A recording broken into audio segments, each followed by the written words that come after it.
So you've done an extended fast. How do you break it? Find out today here on Jimmy Rants. JimmyRants.com is the website.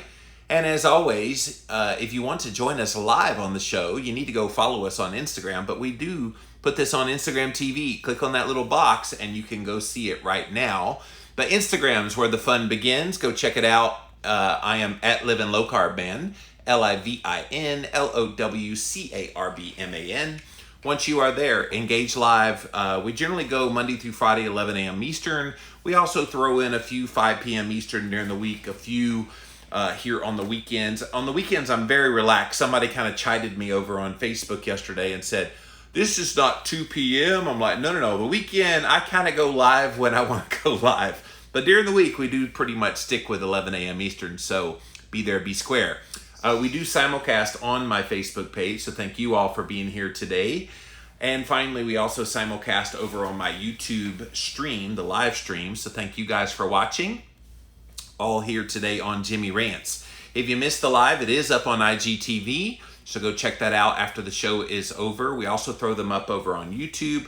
Just type in a keyword Jimmy Rants, you'll find the show. And then finally, we do put all the past episodes up over at JimmyRants.com. So check out all of those. And if you like what we do here on the show, we do have a Patreon page link. Just click on the Patreon link and throw us a few pennies. It definitely helps us stay on the air. I don't charge anything for this show. No sponsors, no nothing. I just share. So if you get value out of what we do here, then I would really appreciate your support. Okay, you guys, day number 7 has arrived. So if you've been with us since Monday, I started a 7-day water fasting challenge. So let's get the water ready. Water, water, water. Everybody got your water? Water, water, dilly, dilly. So we started a 7-day water fasting challenge. Some people dropped out during the week. I had to drop out at hour 52 because of some stress that was going on this week. But a lot of you are still going strong, or you've just finished your fast, or you're about to finish your fast. And I thought, you know what, this last day is the perfect time to talk about how you break a fast. And it was kind of funny the first time I ever heard that question from people. So, well, how exactly do you break your fast? And I was like, it's this really cool Jedi mind trick. Listen, it's a really cool one. It's called eat some food, and that will break your fast. Now, the non-snarky answer is there are nuances to what you should do. But that's the smart aleck in my head when somebody says, how do you break a fast? Gee, I don't know, eat. But I've got 2 great articles to share with you here today. One is from medium.com. The other one is from zerofasting.com. And so let's take a look at what they have to say about how to gently break your extended fast and then to keep the benefits going. Really good information in here. If you've never fasted before, when you fast, use this information to know how to break your fast. Or maybe you've broken a fast and you started feeling an upset stomach or some other issues. This will help you the next time you try to break a fast to do it well. All right, so this first one from medium.com, breaking your fast. If you've embarked upon one of the many varieties of fasts where you take in little food for a stretch of time, at some point you're going to have to break that fast and begin eating again. Experts say you should not let your hunger or cravings drive you, but rather go slowly and thoughtfully into what you want to eat first. So, when should you break your fast? When you start eating again depends upon the fasting protocol you've chosen. And so they talk about it within the context of doing intermittent fasting. And of course, time of day all matters there. You know, when did you have your last meal? What meal did you skip? Did you overnight fast when you slept? You overnight fasted when you slept. If you're eating while you're sleeping, you've got bigger issues than fasting. So, but yes, you don't want to break a fast, they say, at night since you'll be using fewer calories as you head to bed. So that's an interesting tip. Don't let your fast end at night because it can hinder your sleep. That's really interesting. go slow no matter what the kind of fast you've done, be it time restricted feeding for some hours or a water fast for many days. It's most important that you ease back into eating so you don't overwhelm your digestion or undo some of the good effects that you've achieved by fasting. This is a mistake a lot of people make, is when they go to end the fast, they think, oh my gosh, I've not eaten in 7 days. I need to eat myself out of house and home. And if you do that, that would be a big mistake.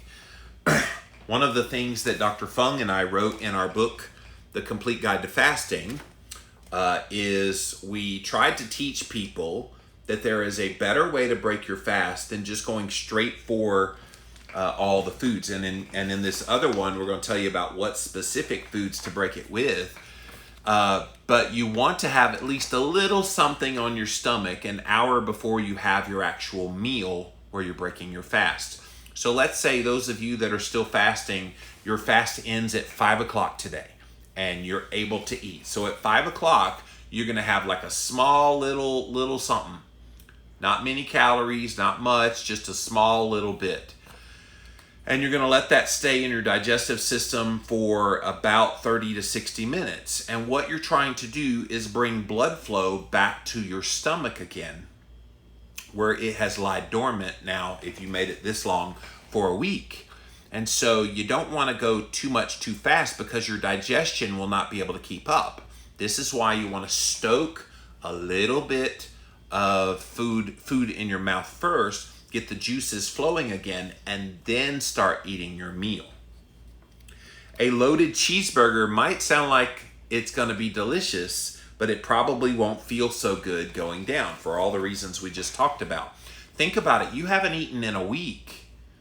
Hydrochloric acid pretty much is nil in your stomach because you really haven't had to digest anything.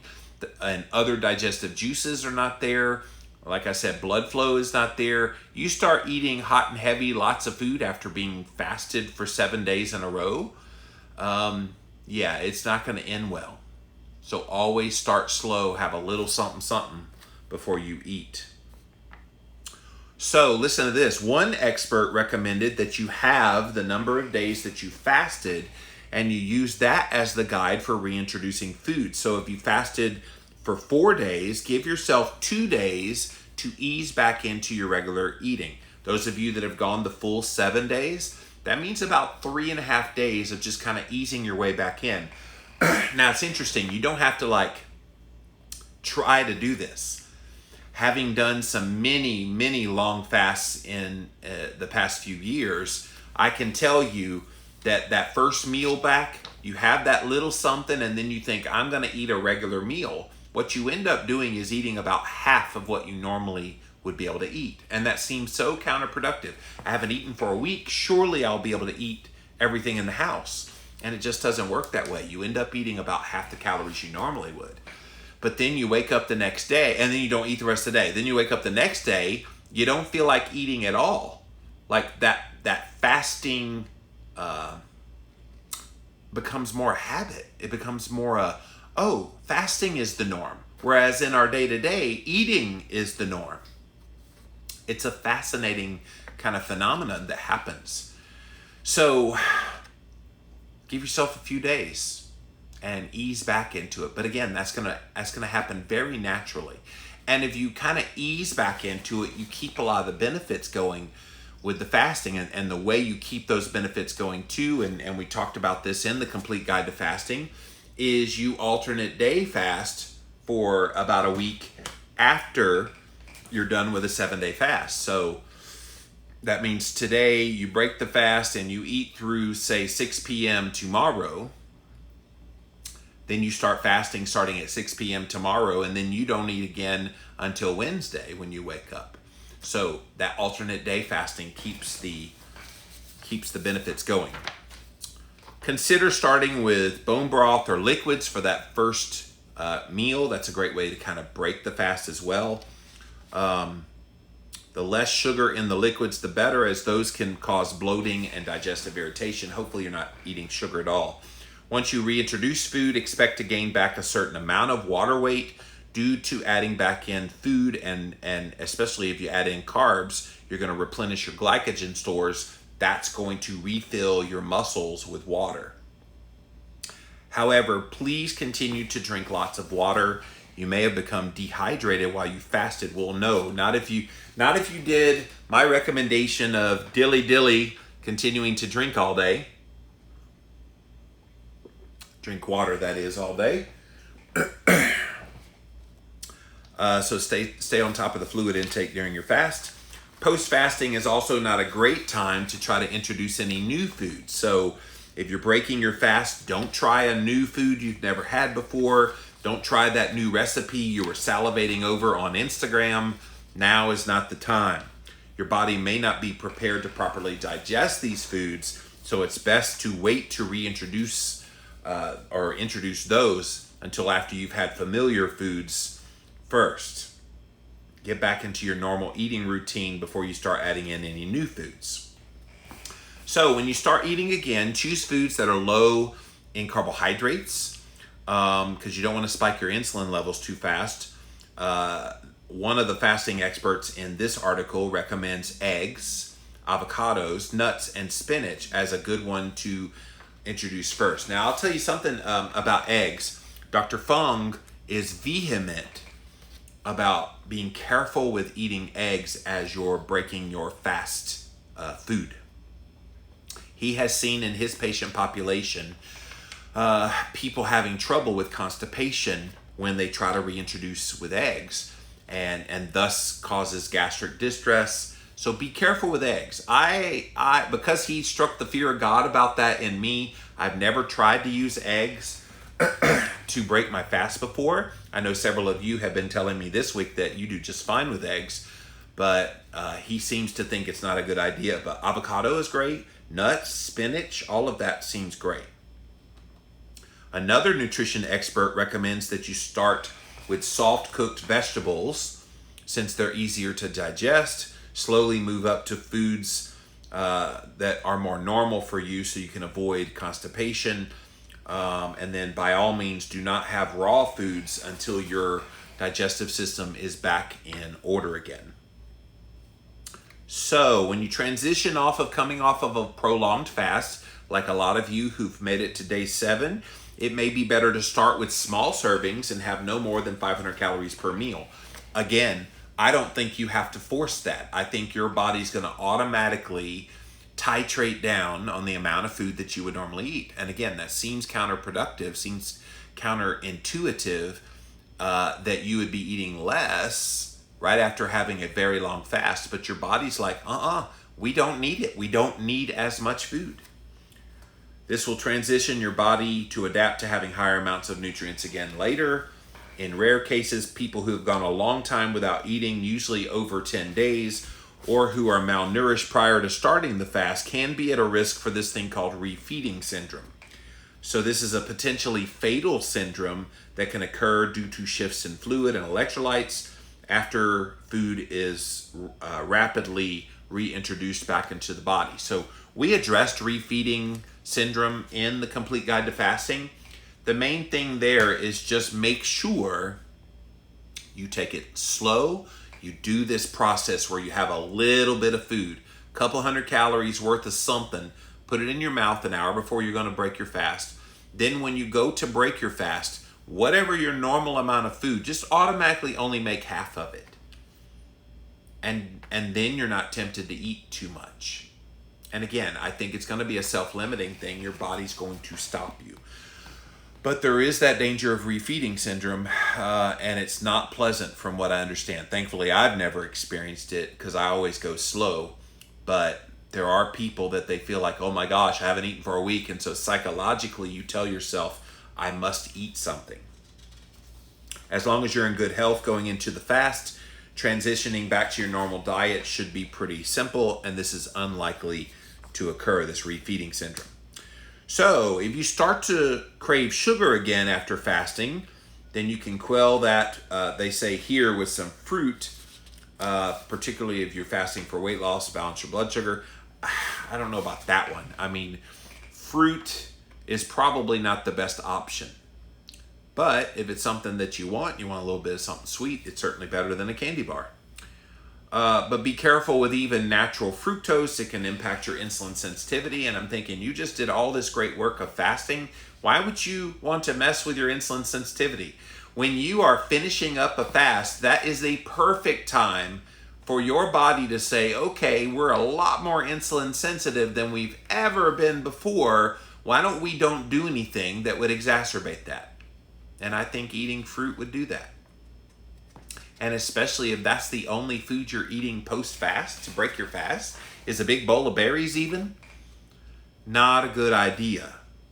So if you must eat fruit, choose those that are lower on the glycemic index and higher in fiber, which they say are berries, apples, and pears. Again, this is not a keto rider. It's just a rider in general. But I would even say be careful even with the berries. So to help with overeating, have a plan in place to break your fast. For these longer fasts, map out the meals for the week after your fast. So if you haven't done that yet and you're here in day number 7, maybe you've already broken your fast, but have you planned out what you want to eat this week? I don't know how important that is, but if it's something that will help keep you on the straight and narrow so that you don't kind of unravel all the good that you did during your fast, it's not a bad idea.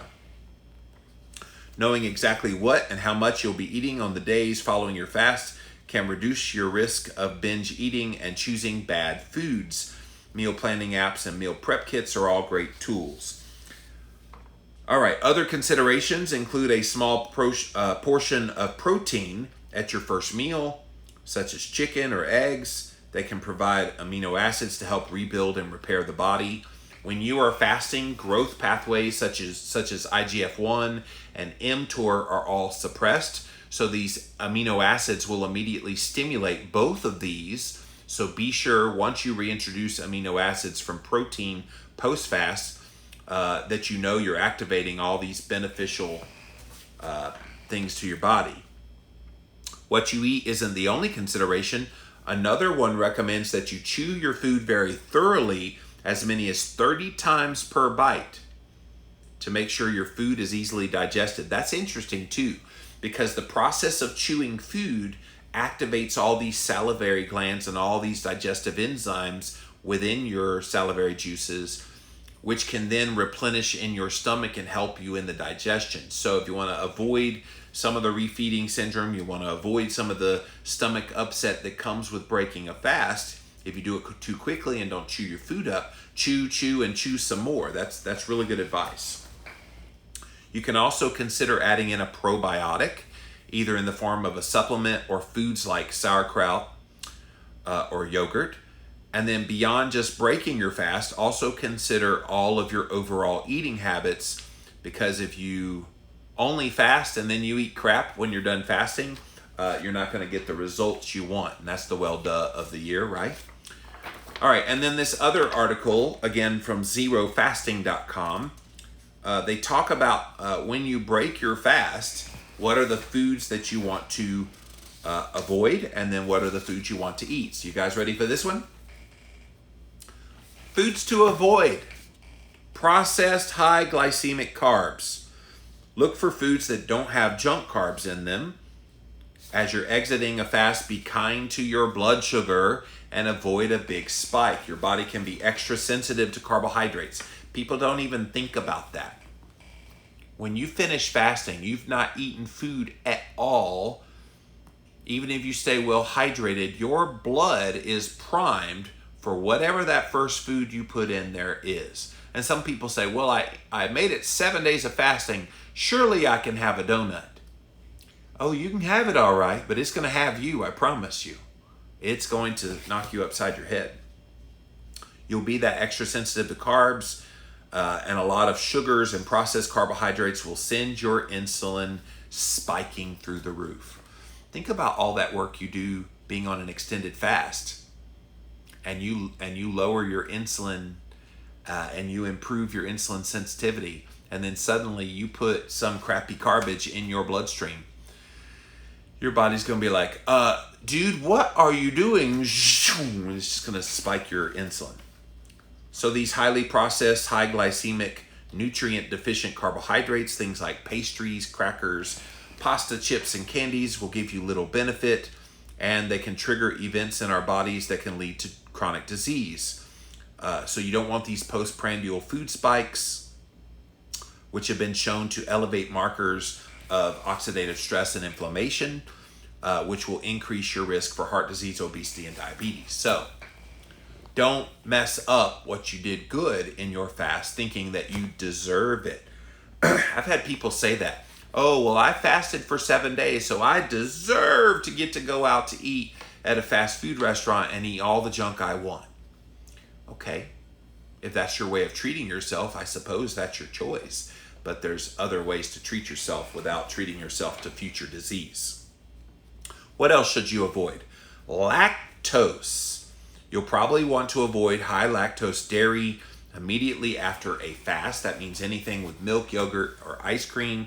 It's already difficult for people to digest, lactose is, especially as you're aging, and it can be very troublesome following a longer fast. So be sure that you go dairy-free at least those first few days following a fast, or at least use low lactose dairy, such as butter, hard cheeses, and any kind of lactose-free milk.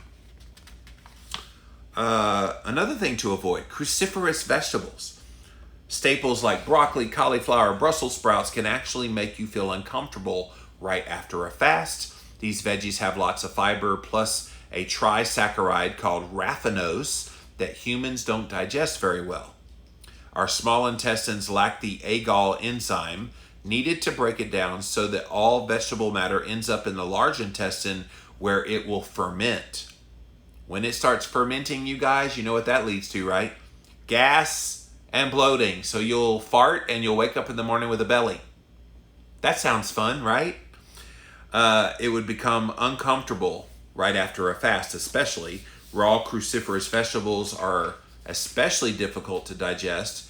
So if you're going to eat them at any point following your fast, make sure you steam them or saute them, which can make it a little easier on your gut. You could also ferment these veggies, your large intestine will ferment these vegetables and ultimately promote a healthy microflora. But this is once your stomach juices are all flowing again.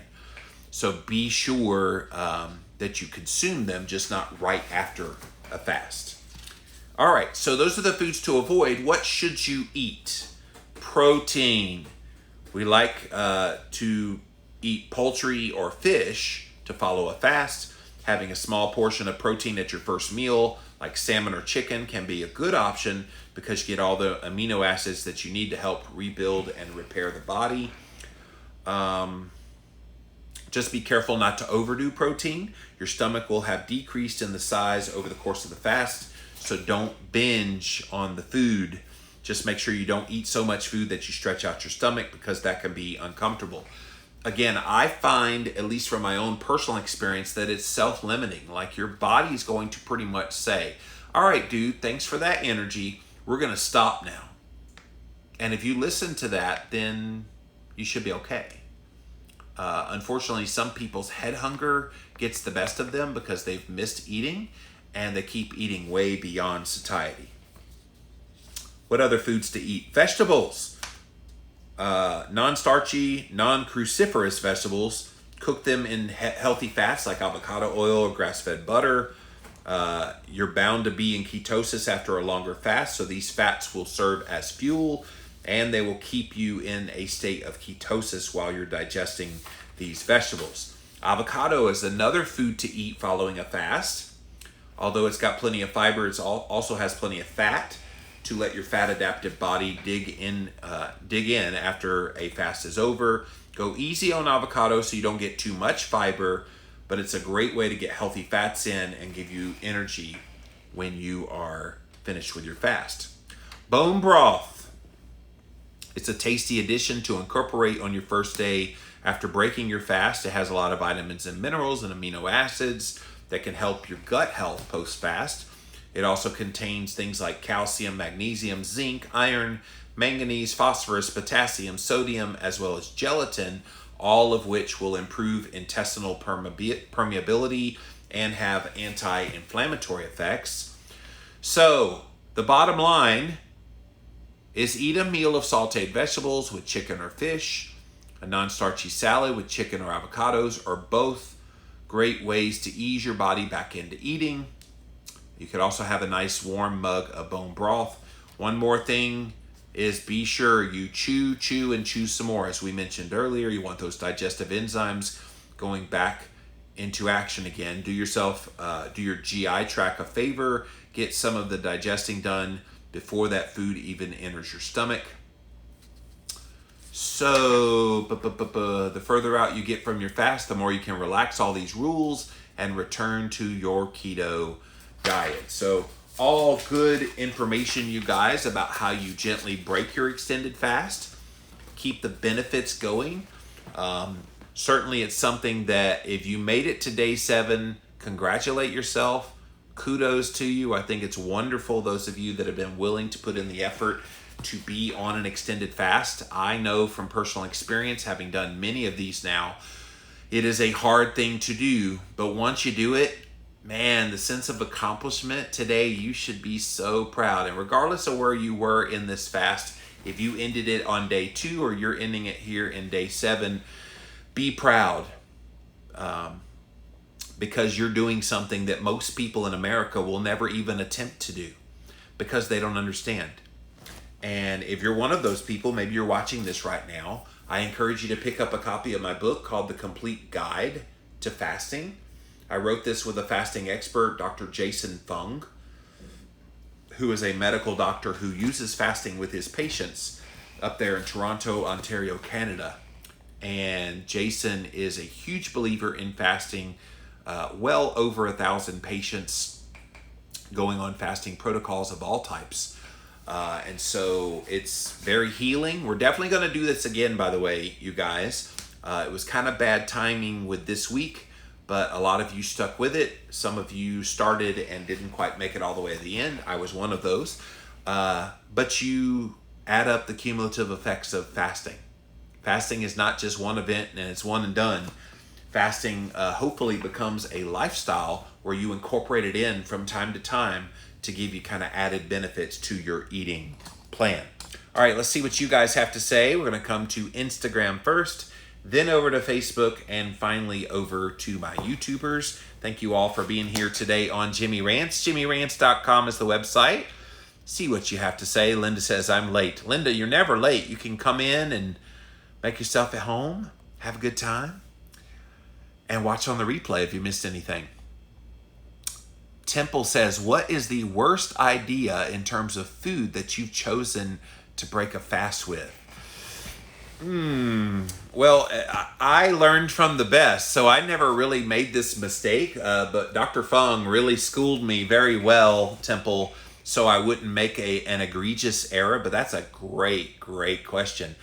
I would think, at least from the people that I've talked to, it's those people who add too much of a high-fat food so fast. I think I've heard from several people who said they tried to break their fast, They've been on a 7-day fast of water and salt only, and the first food they put in their mouth is a ribeye steak.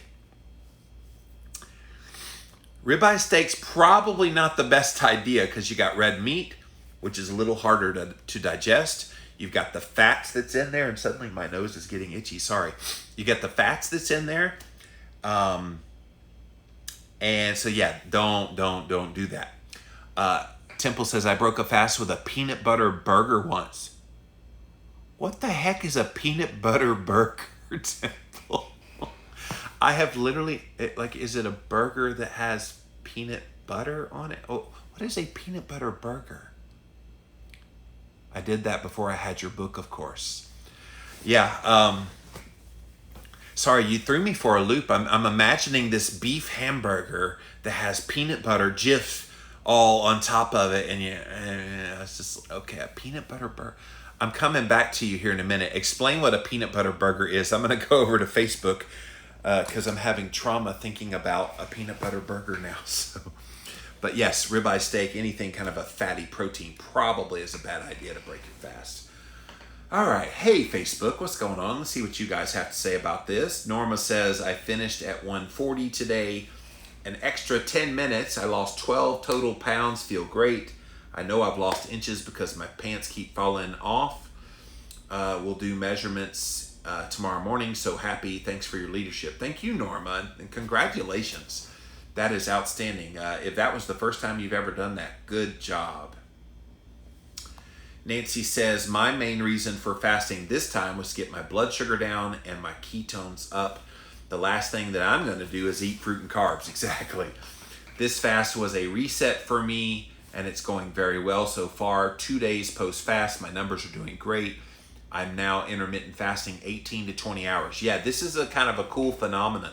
If you weren't intermittent fasting before doing extended fasting, when you end your extended fast, you almost spontaneously fall into intermittent fasting. It's pretty wicked. Like I never would have believed that until I experienced it myself. Norma says, I forgot my blood sugar got down to 75, ketones 2.7. Both of those are the best I've ever had. That's awesome. That's really awesome. I was going to have a ribeye, Norma said. Looks like I'll have to find something else. It's okay, I think, to have a ribeye a few days after you break your fast. Just be careful because that's a lot of red meat. And depending on how you cook it, if you cook it more kind of medium rare, it's going to be harder on your body to digest. So, and plus the extra fat in it. It's not that a ribeye is bad. It just means in the context of breaking a fast, it's probably not the best first food. I agree with that second article that said try to get protein in and gentle fats that can be easily digested. So give that a go. Michelle says, what do you take to get your electrolytes in and how much? So 2 things that I've been recommending during this fast and all fasts. Redmond's Real Salt, or any kind of really quality salt, is going to give you sodium and those kind of things. We've been talking about that all week long. And then this other thing is this fasting drops from Keto Chow. And so it's got concentrated forms of both sodium and magnesium that you can drip right into your water. And so whenever you feel bad in the midst of a fast, those are the electrolytes that I recommend. So, all right. Thank you, Facebook. I'm going to go over here to YouTube, and then I'll be back over here in a minute because I'm dying to know what a peanut butter burger is, Temple. Shirley says, I broke my fast at 168 hours and 1 minute. That's so awesome. Tamara says, hello. Hello, Tamara. All right. Back to you guys. Temple, I hope you came through because I need to know what a peanut butter burger is. Exactly. It's a burger that's smeared in peanut butter.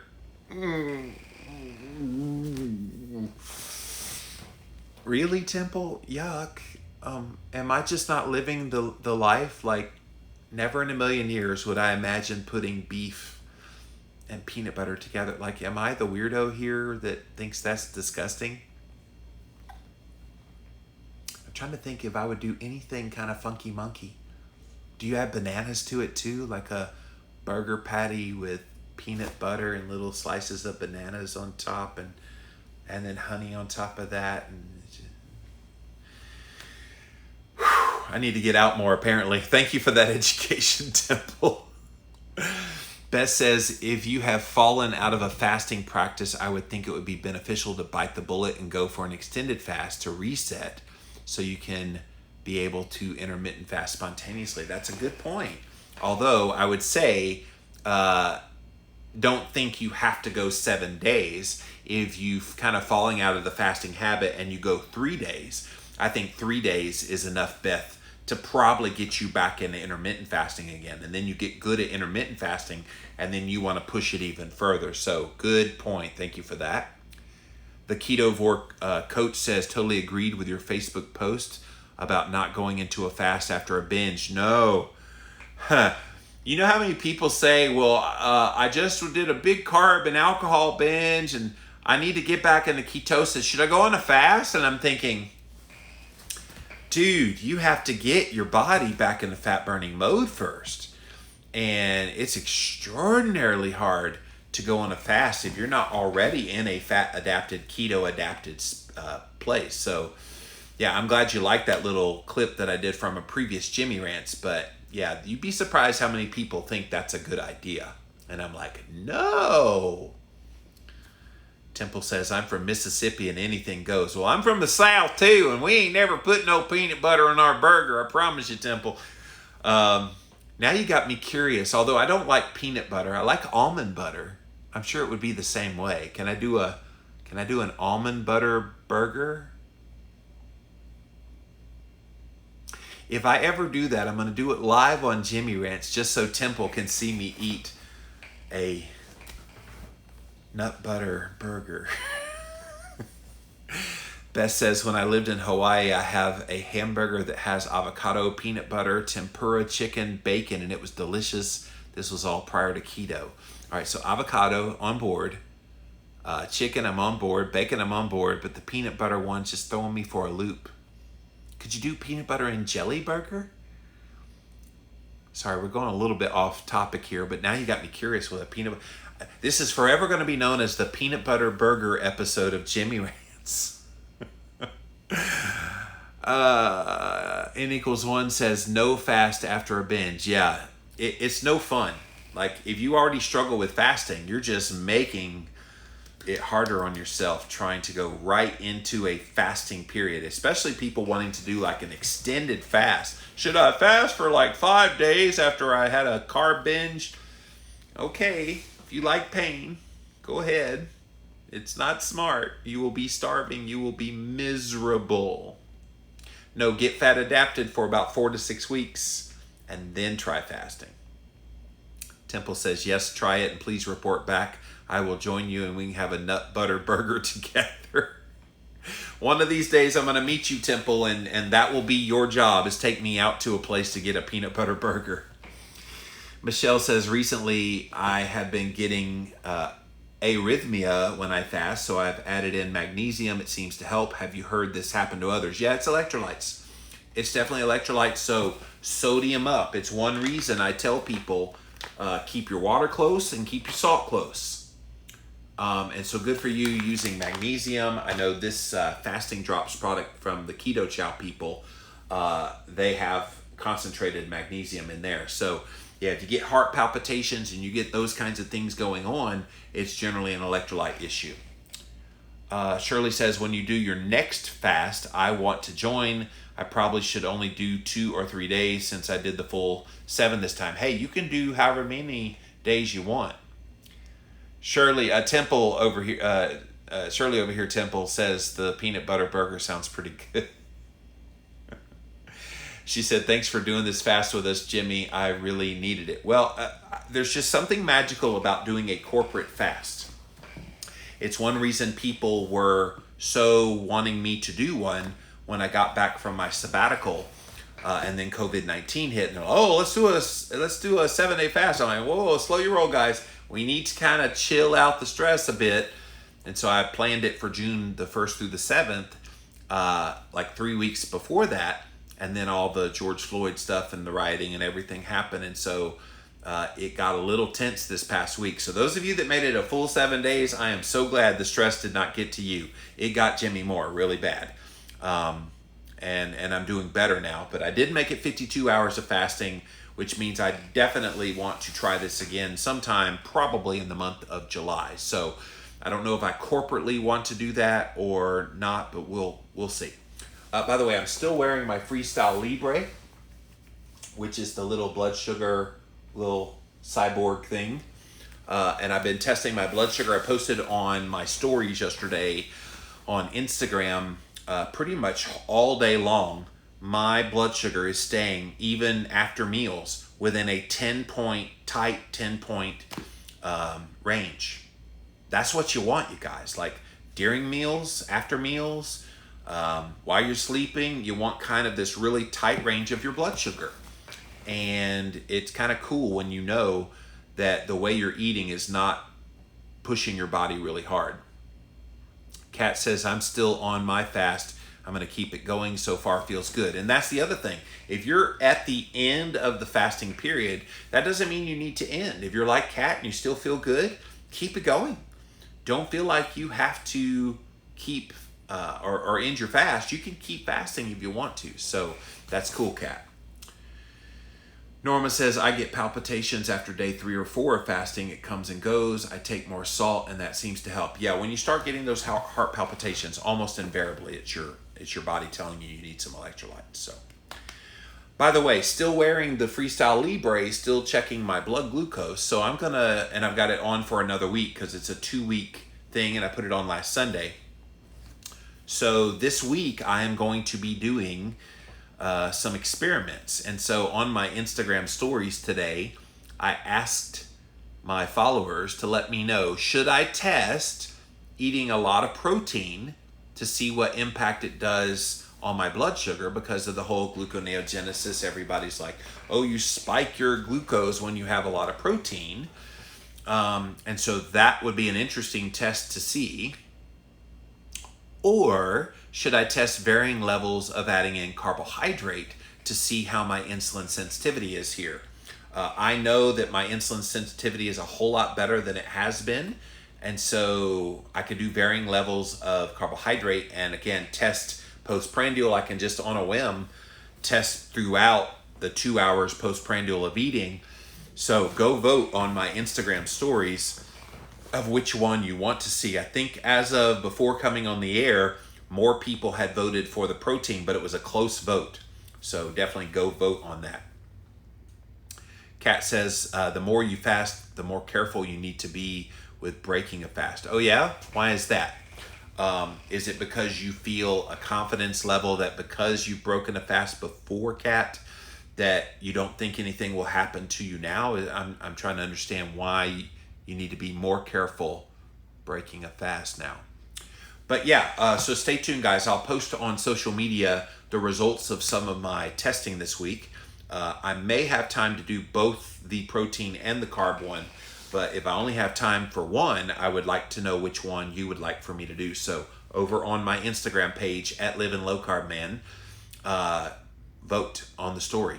So, all right, you guys. Well, congratulations to everybody that made it into day 7 of fasting. Kat says you can't just eat anything in mind. Yeah.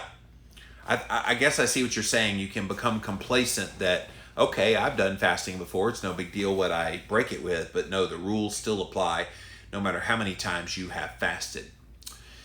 All right, let me get out of here, you guys. That's it for this episode of Jimmy Rants. JimmyRants.com is the website. And as always, you can engage live in the content. You got to go follow me right here on Instagram. I'm at Living Low Carb Man, LivinLowCarbMan.